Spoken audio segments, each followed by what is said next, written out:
Hey guys, how you doing? Cristo here. I'm sitting in my studio as usual. Um, Doing things a little bit differently today. We actually currently got a bunch of guys downstairs looking at recording some tracks and stuff in the music room. So I might just have us listen to what they're doing just now.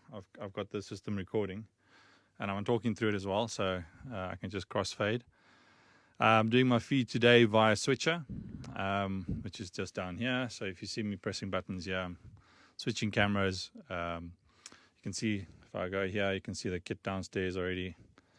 They're on their way down, and then we'll have a look at what they're doing. I'll see when they're playing so we can have a listen. So obviously our music room is starting to get a little bit busy. It was quite busy before lockdown. We've been doing some Gospel Avenue stuff in there, got some rehearsals this afternoon, got some guys tracking songs. So obviously with lockdown going, that's why one of the big reasons I've got the console here in my office. It's a bit of an overkill, it's like using a gold bar for a doorstop, but hey, what do we do? But it means I'm tracking via our music room. We can track 96K through the Avid preamps, which is great. Preamps are downstairs, so we've got nice short audio paths from the mics. I got the Neumanns on the kit. I got some Audio Technicas on there, some AKGs. As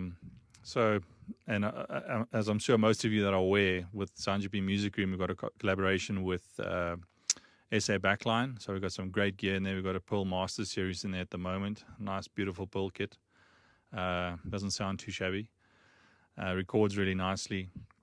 So Carlo and Legan are downstairs. I think they're tracking some songs for one of Carlo's projects that he's working on. I think it's his own project. I'm going to keep my WhatsApp close by. If you guys have got questions or anything, give us a shout. I've got Johan will give it through to me. I can't see a live stream myself at the moment. So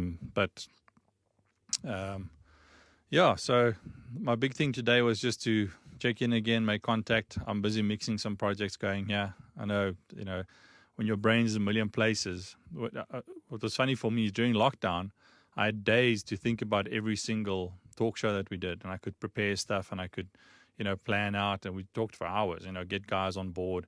And then as lockdown started easing and people started moving around and some little bit of work came in, I'm busy mixing a Red Bull special at the moment in among some Afro-Cafe stuff. If you remember, I was using the Afro-Cafe. I was using just iZotope plugins. That's been working really well. What's nice, because it's all live recordings in a small space, so by nature your live vocal mics are going to have a lot of bleed on them. Take them into RX7, run them with a vocal enhancer, do some rebalancing, pull the perk down. I don't try and process everything all at once. I do like about a 10%, 15% attenuation, run it through about 3 or 4 times to avoid getting modulation on the vocals, and then bring it back in the session.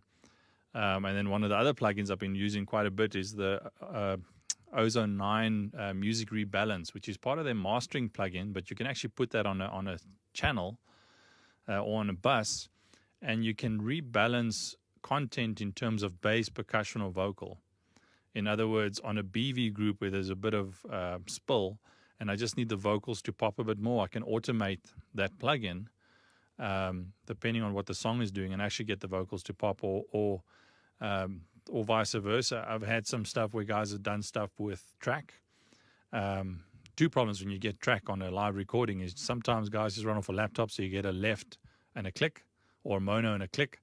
In other words, I've got a single track line, which is not very lively. So I use Ozone 9 with the imaging processing to open it up into a stereo line, which is a little bit different to the traditional waves, make stereo plugins and all that kind of stuff, where you can take your 20 to 20K and break it out into different sections. You can bring it into 4 sections and do different elements into stereo. So you can make it sizzle at the top. If there's vocals in, you can do mid-range or keyboard parts or Rhodes parts, stuff like that. And you can automate all of that, which is really cool. But then what I was talking about on the tracks, I would use that to make it stereo. But then some of the tracks will be very percussive heavy, but I've got a drummer there. Maybe there's some real percussion, and they're deep in the background. Because it was an album mix, a lot of guys make tracks off of what they had in their albums. And then when you just take that, mute the lead vocal, mute a couple of other elements, there's the track for live.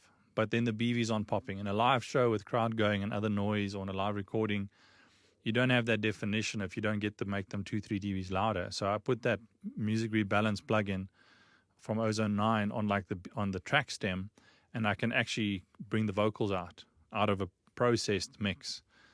Or if there was a synth bass on, and there's a bass player on the gig, if I don't want to kill all the low end on the track because there's other content in there, so on keys and stuff, so I go click on bass and I just make the bass, and it identifies the bass elements and brings them down.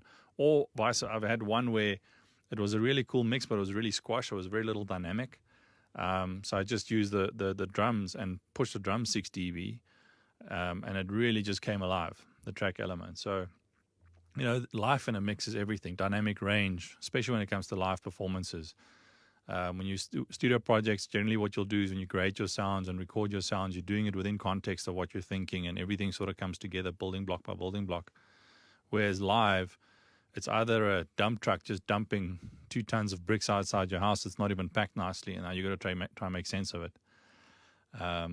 So it's quite crucial to, again, try and create your building blocks, take control of what you need. I work within Logic at the moment, or Pro Tools when I'm on this side. I make my groups. I process things in groups to try and manage the loudness, to try and manage different dynamics.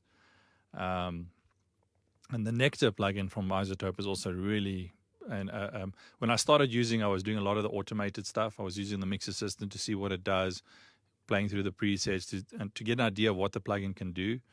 I'm at the point now where I sort of take it on a blank slate. I've got 1 or 2 presets I start with, so it gives me the architecture of the plugin, because obviously it's got a bunch of modules, and then I can move them around. It's even, the Nectar is a vocal plugin, but it's even got a gate element in it. Now, generally on vocals, when you're trying to clean up vocals, you're not going to use a gate. But on a live recording, this gate specifically has got different ways to activate itself, vocal specific. So the processor knows that it's on a vocal channel. So the attack time, the release time, the sustain, all of that about the gate element is different to what you would gate a tom. It's not just a normal open-close gate, which is nice because it's a real intelligent plugin. So having said that, I'm watching the guys downstairs. They're not playing it. I think they're busy brainstorming. Lost my train of thought. But yeah, so plan of action. I'm going to, for tracks is the best, stereo tracks or 2 more tracks for click ears. So there's a question here asking about tracks on a live recording. The limitation is guys that they prep stuff in studio, they do some pre-production, and then they bring it to a live environment, but the playback is the problem. If you're running an iPad, a laptop, or any kind of portable device, chances are 95% of the time you're going to have a left-right. So by default, you're going to, when you prep the track, you're going to do click left, tracks right, because it's a guide track. Generally, when we do productions like this, and we are doing it for broadcast or for mixing, I would make contact with the MD if we're on site, and I would ask him for a copy of the actual session, which means it's got a stereo track in it, and sometimes even more. You'll have stems of keys, percussion, stuff like that. And obviously, blending a track element with a live recording, it's more fun, number one, and easier if you do have control over the elements. If I've got a live drummer and a live bassist, or bass, for example, is often on track.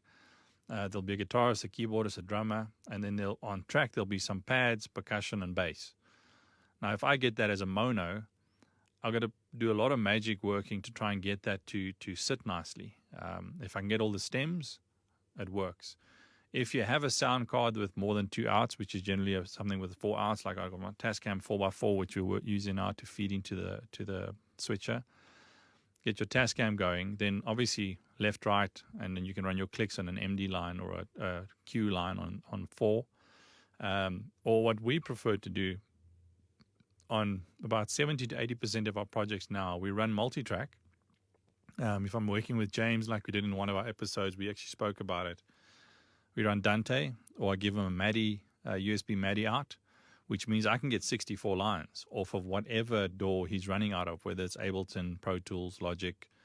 anything like that. So the idea is the diversity in what I get helps me blend it in with what's happening on stage. Even when we do Blue Bamboo, we got a playback device which runs off a little SSD memory stick or a USB stick. It's a semantic unit. It can run 16 ISOs out. It's quite a bit to load stuff onto it because of the format that it runs. You've got a little piece of software that you load the tracks on, prepare them on a stick, put the stick in, and you can access the playlist, and you've got all your playlists on there. So it's not like just pick a song. You've got to prepare for a gig. But then I get there's a click out obviously for the band. There's a vocal BV stem, there's a guitar stem, there's a percussion stem, there's a pad stem, there's a brass stem, there's and depending on, and we work about, I think we work across 6 stems, and for most songs they're similar, but for some songs they specific to the song. If there has to be a synth bass, but don't have a synth bass on stage, then it comes up on a track. And what it gives you the ability to do when you're mixing a live band is you sit there and I've got live elements on stage, and if I've got pre-processed stereo mix, it's a very flat, often mastered signal. So to try and bring that and match that with dynamic, you really sit with a lot of, it's obvious. But when I get stems, a lot of separate stems, I can work the perk in, I can bring the pads in underneath what's happening on stage. I can decide how loud I want low end to be and all that kind of stuff. BV stems fitting them with the live vocals. Because if it's a mixed stem, the track's really pumping, but the minute the BVs come in, they're either too loud or too soft because they're mixed in. So my track is then compromised. I'm seeing we've got the guys are making some noise down there. Just going to do you can see he's busy joiling on the kit there. I'm going to finish my train of thought and I'll go back to them when I see them playing a song.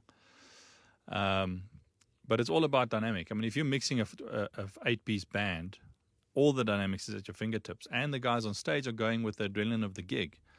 If they're running stems with a pre-mixed stereo track, that's got no adrenaline in it. It's processed. It's very flat. I would often put that, if I'm running on this console, I'd put it through a multi-band compressor and liven up some of the elements so I get a little bit of variation in it. Stuff like that, just to sometimes even copy it to different tracks. I would have the same stem going to multiple tracks, and I do different EQs. One is giving me more of the low-end energy, one's giving me some of the high-end energy, some mid-range energy. All three together is the full track. But if the low-end on one track is too much, I can pull down one channel. So it's a bit of cheats and workarounds. But these days with the technology, there's a lot you can get away with to help you. In the old days of the analog consoles, the source was the source. You didn't have too much patching and soft patching to do. I wonder what these guys are doing. Let's have a listen quickly.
Yeah, there we go. So they're just warming up. I know they've got a couple of songs they want to track. They had a lunch break, so they're just warming up a bit. So that's our setup downstairs. I'm watching them obviously on my cameras, so I can see what's happening down there. I got talk back down to them. They're not listening to me at the moment because they could be quite distracting. But this console's feeding my Tascam, which is coming into the iPad on switcher via USB adapter. I recently went onto a different iPad, my battery life's a lot better. That's the only thing that bugs you, is you're busy running a sound card in and you can't charge it. So I'm actually trying to get my hands on an iPad Pro, which has got USB-C as well as a charging port. That'll work a lot better for me, and a bigger screen, obviously. So I'm going to finish my thoughts, and we're going to go back down and see what they're doing. It's Carlos and Ligon down there. But I think I made my point about the live tracking and stems. For example, there's one project I've actually got on screen that you can't see now. It's on the other machine. It was exactly that. Bunch of songs with stems, mono, that I had to make it stereo, but then 1 or 2 songs without stems. So it's also quite a different thing of thinking. You can't overemphasize if I'm doing, it's a single show. So if I really make the stem a focus, and don't, because you can hide a lot of what the band's doing because the track is so full, and then the next song there's nothing. Then you've got like this night and day between song 1 and song 2 and song 3. So you bring it in as an instrumentalist that if he's going away, the others are still carrying it and still carrying it strong. But again, context. I think that's something that we always emphasize. So yeah, and stereo for front of house. I mean, what is stereo? I mean, I had a discussion with Adrian a couple of months ago. And most live PAs, we set it up as stereo, and you play some processed music, and it sounds okay in stereo. But once the gig starts, how much of your content is truly stereo? And what is true stereo? If you think about your audience on a big PA, left to right, how many people are hearing what you're hearing in the middle? How extreme can you get with your panning to get some separation going, which sounds great on monitoring, but for the audience and the PA, no. So a mono track could work. So you've got to consider whether you're mixing stereo or mixing mono, which in 80-90% of big shows, you're actually mixing mono with a little bit of separation to the left and right, maybe with guitars and stuff like that. But it's not really true stereo what you would hear on an album with processing. So it's also something else to consider from that perspective. There's no more questions going to come through. Believe it or not, I've been talking for a couple of minutes, almost 20 minutes. Don't see anything else coming through from Johan. I was thinking about, I know we've got quite a few regular viewers. I was thinking about making a TalkGP WhatsApp group, which means instead of some of the guys that want to ask me questions directly can actually pop up on the group. And you get a quicker answer than trying to watch the Facebook stream. And then I'll mention the question, obviously, because when you watch this later on YouTube or something, you don't get the live questions and stuff going. But, if you guys want to practice, you want to rehearse, you want to record something, come check us out. We're in Sonniglands in Randburg, just next to Stratton Park. The music room is about a 7x7 space. There's space in there for, even with lockdown rules, we can put a 6-piece band in there. Limited to that, obviously, for some spacing. We've had bigger bands in there in the past with BVs and stuff like that. We've got a little room next door with a glass partition that we put BVs in normally, just for some sanity and their brain stems as well. But it works. We like the space. It sounds good. I mean, recording through this Avid console, I don't know what else to say. I mean, you can hear for yourself.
so the guys are just having fun warming up.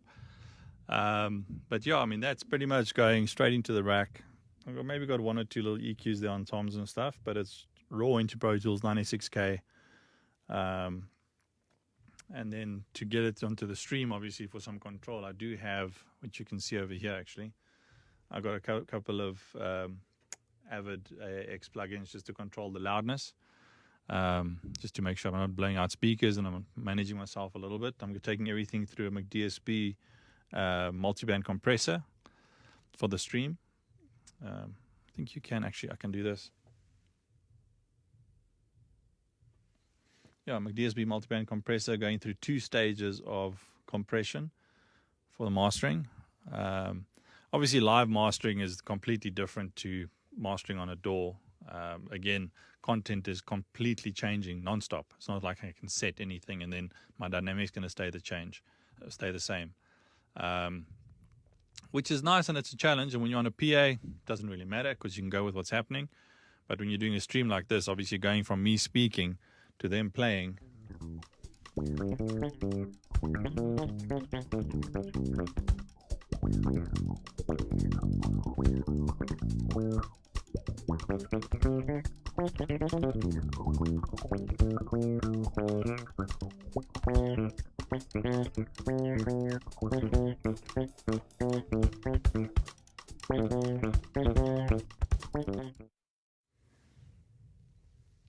Yeah, you get an idea there. So my speaking level and their playing level, I mean, obviously I'm speaking very soft. I'm running myself.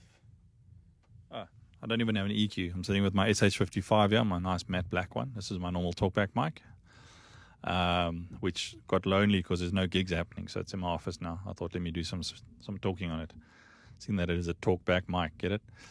But yeah, give us a shout if you guys want to come and have a jaw downstairs. We've actually got an online booking system, which Johan's going to put into the comments now, which runs an online calendar. So if you want to book the music room downstairs, pick a spot, click a book. You can see when it's occupied, but you can't see who's occupying it. So it's not, if you're like a celebrity and you don't want people to know it's you, then don't worry about it. But we've got some cool guys coming through all the time, prepping for their gigs. Obviously, before lockdown, we had I'm not going to name drop it. We had a lot of guys prepping for weekend shows and stuff coming through here and having a ball. But we've set up for recording now as well to run it as a studio. It was never the intention, but I'm doing it. I've done some recordings in the past, but now I've got a project that I'm busy mixing, which we recorded downstairs. So, yeah, give us a shout out. Other than that, I'm going to put them back on, run them for a couple of minutes. You guys can have a listen, see what they're doing downstairs, and then I'll see you guys next week. Thank you.